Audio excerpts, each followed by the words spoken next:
Who's made history? Me, everybody made history. Why you made history? Woke up. We still here. That's right. We still here. We're making history. We're making And history. you talk about heart health, was that Charles Drew? Or was that the blood bank? Blood bank. Now, Garrett? now, so we're talking about heart health. And why did I pick heart health? Because it's a heart. I want you to think of your heart as the engine of your body. My belief system is that we are spiritual beings moving in a physical body. And I want you to imagine your body like a car. By the way, mine is a Lexus. I just want to let you know, working on a Lamborghini. But for now, it's just a Lexus. Okay? And the engine is your heart. Now, real important, because if your engine, anybody drive a car here? Anybody have a car? Or had a car? Yes. Okay.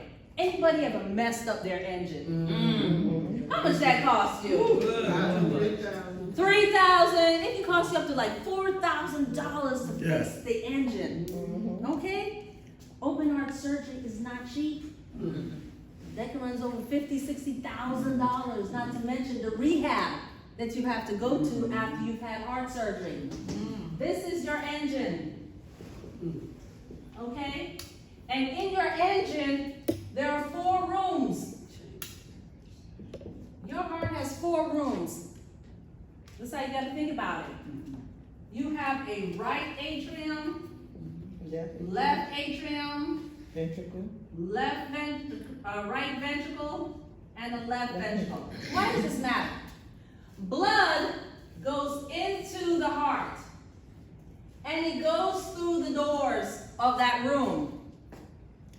If the door stays open, then some of that blood that should be going in one direction, some of it can leak out into the opposite direction.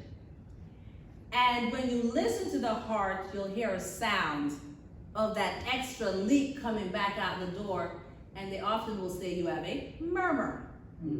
Okay? Because there's a whooshing sound of it. Instead of just going one direction, it's a little bit is trickling out.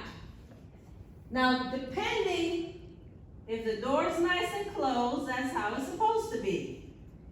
If the door is a little bit open, they'll say you have a mild opening, and they'll go to moderate, and then they'll call it severe. Whew, it's just completely open. What does it matter whether you have a murmur? Some people born with them. Some people have their whole life. Never affects them. Mostly because it's just mild. You won't need to do anything pretty much from here to here. But after a while, sometimes you may feel tired because your door is staying open and the blood that's supposed to go in, if 100% is supposed to go in the heart and 50% is leaving, you can start feeling tired. Why do you think you start feeling tired? You're not getting enough. And you're not getting enough because the blood does what for us? See, this is a blood cell. In your blood cell, it carries the most important ingredient in your body's oxygen. Oxygen gives you energy. Energy is traveling around in your blood. When you become anemic, the oxygen level is low. And you can feel tired. But if you have an opening in your heart or that door is not closing completely, you can also feel tired. Okay? That's one reason. So we want to make sure these doors are nice and closed. Right? Yes. So let me ask you a question. The football players Yes. that Just had a hard time. yeah, just like that. Can you pass that hand out for me? Oh, I'm sorry. No, I went ahead of it. My bad. No, not at all. Oh. That's a great question, you know. There are many reasons. Here's a guy who's an athlete. He's an medical records. But there are many reasons why all of a sudden you are just woo-hoo, exercising every day, not even taking any medication, and you can pass out, have a heart attack, or die. I had a very close friend in high school that I ran track with. He was the captain of the track team. He went away to college, and it broke my heart when I got news that while he was away in college, he went for a run and died. He died at 21. Is that like, the Presley, Elvis Presley, Well, listen. I'm not certain why she passed. But there are conditions in the heart, and that's what we're going to talk about this throughout the whole month, that can cause what we call sudden death. That you won't know about because it's sudden. And if you've been feeling right and being active, so it's real important that when you go to your doctor, you make sure they listen to your heart. Right. And don't have them just be like this. I'm going to tell a secret. They be like, okay, listen to your heart now. Okay. Just that quick. You can't listen to nobody's heart like that. I told you there are 4 chambers in the heart. Right. Okay? Yeah, she checked. She They do the front, boom, the back. She checked. Good doctor. Yeah, All right. she checked Monday all the time. You have to check it out. Okay. And I always recommend if you see a cardiologist, that's a heart specialist, Mhm. and do your stress test. Sometimes they'll have you walk that treadmill Yeah, to see if you can handle walking. Yeah. Or if you can't do the walking, they'll make you do what we call they put medication in you to pretend like you're walking and see what happens to your heart. But let's continue. So you have to know you have the 4 rooms in the heart that you want to keep clean. But something happens over time if the blood pressure goes up. The heart walls start to get bigger, thicker, and grow. If your heart was supposed to be like this, and then it turns like this, you'd say, oh, that's a good thing. Bigger heart, No. better function. Sorry, no. Bigger in this case is not better. A bigger heart is work for the body. So you must control hypertension. You must control your blood pressure. And if you look at that paper that I gave to you, not taking care of the heart can lead to a heart attack. Anybody ever had a heart attack in here? Or heard somebody had a heart attack? Yes. Yeah? What were some of the symptoms? How did they show up when they had their heart attack? Any symptoms? Sweating. Sweating. All of a sudden, they could be sitting there. Why are you sweating so much? They could be sitting right in front of you, and they all of a sudden profusely start sweating. What other things can happen? Fatigue. They say, I just feel so tired. They just like, Pain. you just woke up. Pain. Pain. And the pain, don't be fooled. It's not going to always be right in the heart. It could be in the center of your chest. It could be in your stomach. It could be in your shoulder. Your jaw. It could be in your jaw. Right? It could be in your back. Some people say, I've just been having this nagging back pain. I don't know why. Check it out. Especially if you've been tired a lot, especially if you know you have high blood pressure and it hasn't been controlled. Just make sure you check it out. Sweating, fatigue. Another quick one is nauseous. All of a sudden you're just sitting there, you're sweating, you feel like you want to throw up. You didn't eat anything bad, but you just feel nauseous. You want it, or dizzy. All of a sudden you start feeling dizzy, short of breath, I can't breathe. Don't sit on it. Don't sit on it. Immediately go to the hospital. Yes, neck pain, jaw pain, chest pain. On the left side. Left side of pain, and don't be fooled. Sometimes some people, especially women, will get a right shoulder pain. Isn't that? It's kind of weird. What happened to one of the co-workers? Then you right, What is it? it's not my heart, it's in my shoulder. I hit my shoulder. It wasn't a shoulder, it was a heart attack. And so you must be careful about paying attention to your body. So let's know the signs again. Yes. Will it only show up as one symptom, or will it be double? Like, for example, the sweating and a shoulder pain. Like, Or is it Yes. just one thing? You could have one symptom, just that pain in the chest. Mhm. Or you can have multiple. You got the pain in the chest, you're sweating, you feel tired, you feel nauseous, or you can have two. But if it's new, pay attention. Mhm. If it does not go away, you lay down in the bed, you still feel it. You get up, you still feel it. Oh, it's just my stomach. You take some indigestion medicine, you know, you still feel it. Get to the hospital, Mhm. okay? Get to the hospital. Wow.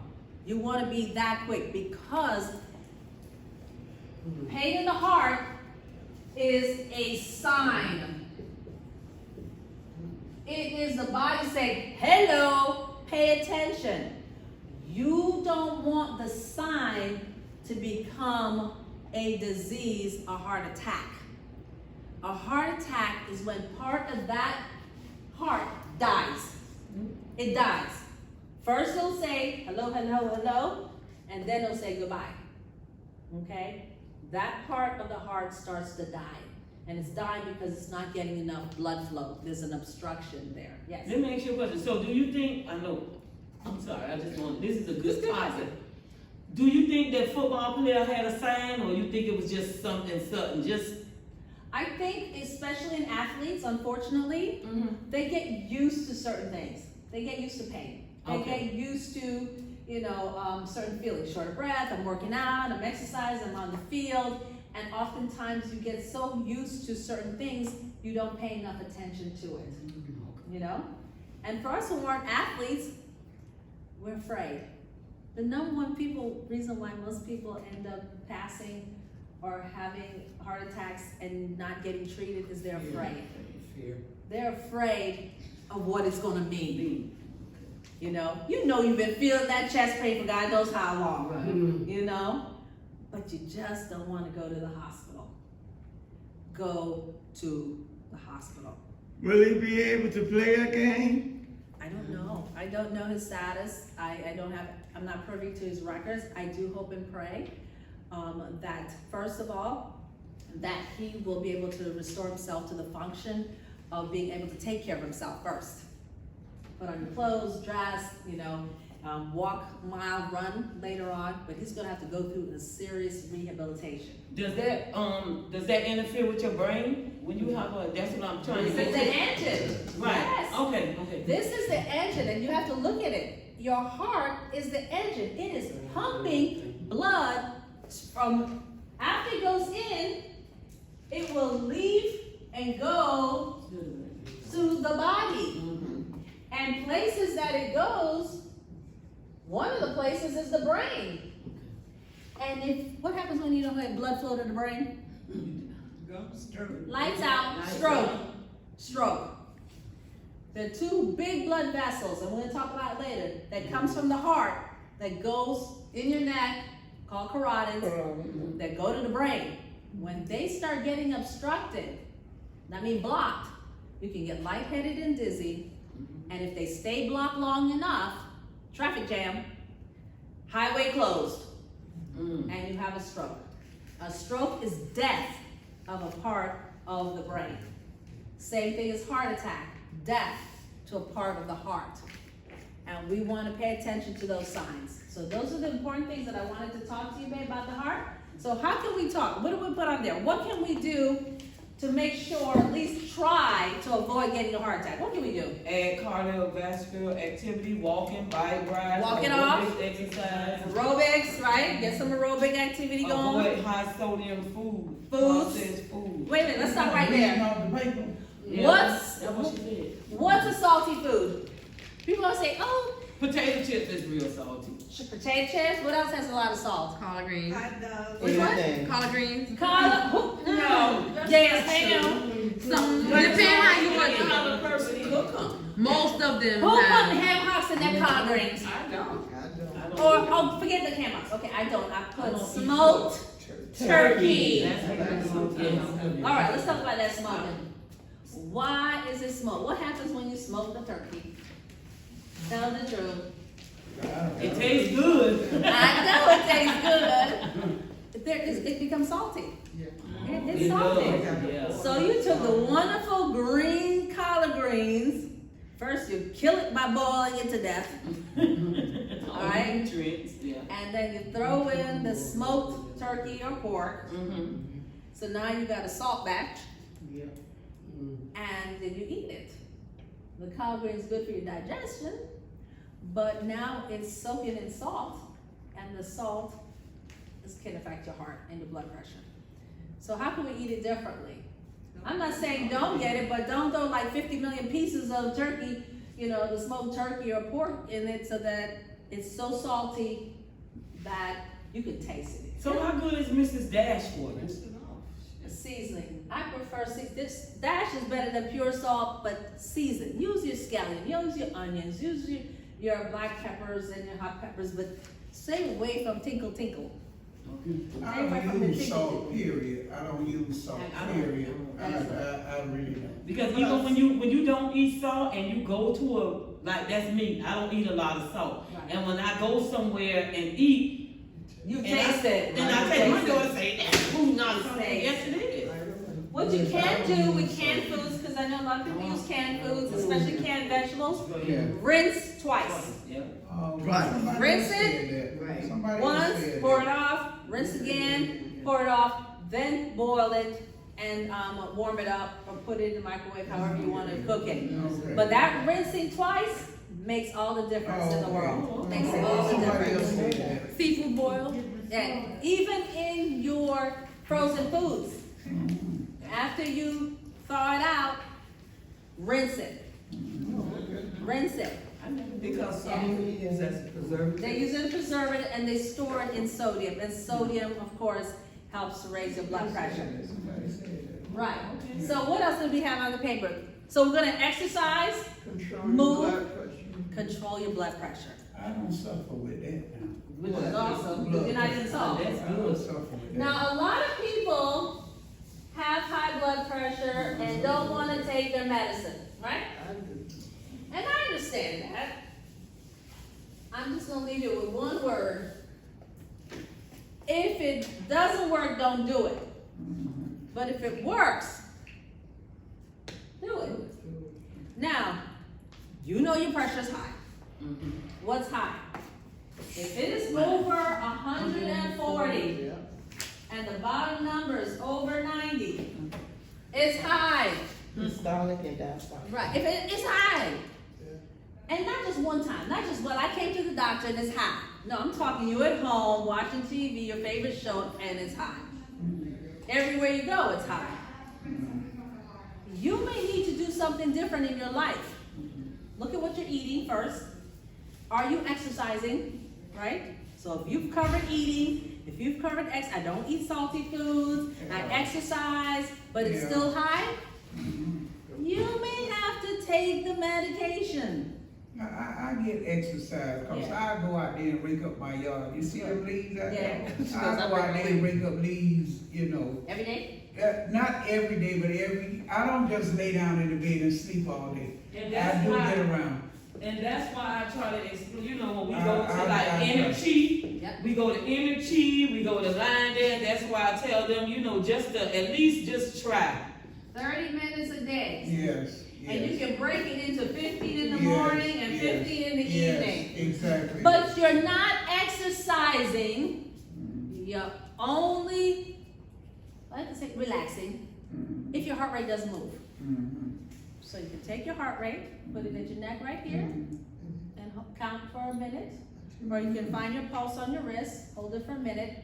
And your machines for that, your Fitbit, your Apple Watch, your other things. Now, if you go rake the leaves, and you take your pulse, and it's under 100, you're not exercising. That has to go up to at least 110, right? We gotta get up there. Anything that you do all the time, your body gets used to. So if you've been walking for 10 years, it's time to get on a stationary bike. Or take a line dancing class. Where you cannot talk or sing a song on the line dance because you're breathing so hard. Right? If you can talk on your phone, okay? If you can sing a song, you're not exercising. Your heart is not at the rate that you're doing work. And that's what you wanna do, get to exercise, yes. Yeah, I really do. All right, what's the danger of your blood pressure being too low? Oh. Where is that? Too low, we don't recommend, and it's variable. The question is, what's too low? Yeah, what's too low? I always say too low is symptoms. Yeah. Because many athletes have pressures under 100 over 60 because their heart is that physically fit. Here's a sign your pressure may be a little too low. Beside the number, you bend down and you try to get up and the world changes. You start to feel like you're having a blackout spell. You may want to see a doctor about that, especially if your numbers are low. You get up off the bed, and before you start to move, you feel like you're falling down. It might be too low. A shift in position should not change your blood pressure more than 10 to 20, what they call millimeters of mercury, from lying to sitting. It shouldn't change more than 10 to 20.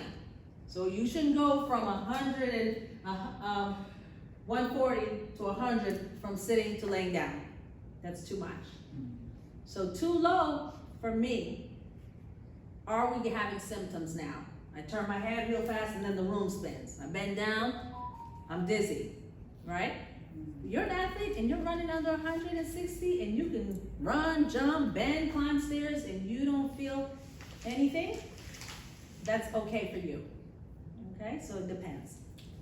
All right? Yeah, this was very All right. informative. Thank you guys. Very Please much. send me any questions. Hit me up with Dr. I MC am about to Powell. get you